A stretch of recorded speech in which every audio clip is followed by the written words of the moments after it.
Welcome to Jhs Weekly. I'm Garrett Camp. And I'm Dennis Bateman. Incoming freshmen and sophomores next year have a chance to go down a new path at Joplin High School and Franklin Technology Center. JHD reporter Liberty Wright shows us the upcoming Career Path Academy and what it's all about. Dr. Randy Oliver has been working hard trying to create a path for students to enter the high school and leave their senior year knowing the career they want to do.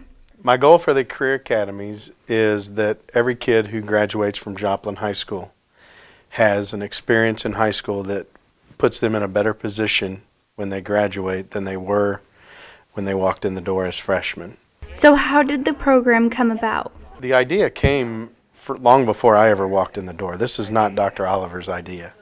Dr. Saquetta, our superintendent of schools, when he was the high school principal here, when this building was first opened, they did a lot of work around career academies. So what are the different paths for students? Well, there are 5 of them. There's the business, there's arts and communication, there's health services, human services, and technical sciences. Well, it's going to provide them an opportunity to figure out what they want to do.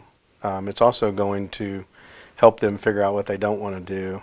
But within each of those academies, there's pathways that kids can follow, a course sequence. Once you pick your path, you can follow it all throughout high school, and kids are excited about having a map to success. Talara Lafarge is a sophomore at JHS, and she thinks the Career Path Academy is a good thing.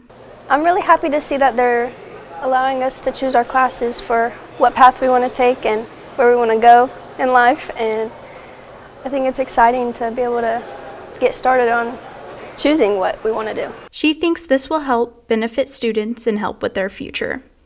I'm excited to see how helpful this will be for kids who don't really know what path they want to take or just don't want to waste their time in classes. The Career Academy will officially begin next school year. Reporting for JHD, I am Liberty Wright. So Dennis, what do you want to do as an adult? I think I'm going to continue doing this. How about yourself? Well, some may say I would want to go into this, but I feel like I want to go into law enforcement. So Nice. Yeah. Nice. So if you're tardy to too many classes, you might get in-school suspension. JHD reporter Ethan Bird takes us to see how ISS operates. If you break one of the rules at Joplin High School, you might end up in this classroom. It's ISS in the C2 hallway where students spend the day doing work. ISS teacher Jamarian Eldridge tells us how he runs his class. It's pretty smooth. Most of the time, kids are just working on their work. They may have gotten ISS because they skipped too many classes or got too many tardies, something like that. So, how many students on average end up in ISS a day? I would say the average is probably closer to 12, 15. Could have up to like 25, 30 kids in there, or as little as 5 kids. Carolise Lopez is a student in ISS, and she says there was a lower amount of kids when she was in there. It runs very strict. We have to be quiet and do like a bunch of work and everything. It's just like a normal classroom. It's probably around 10 kids, probably more. The time that you spend in ISS depends on what you did. You could stay one day or a few weeks. The teacher will write you a referral and the principals will decide on the punishment. So try to stay out of trouble. Reporting for JHD, this is Ethan Bird.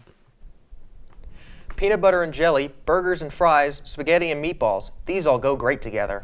And don't forget the band and the show choir also make a great team up. JHD reporter James Wheeler shows us how they're coming together. It's hard to dance without music. That's why the show choir works so well with the pit band. This band includes kids from the Joplin High Marching Band, and one of those kids is Brady Weston.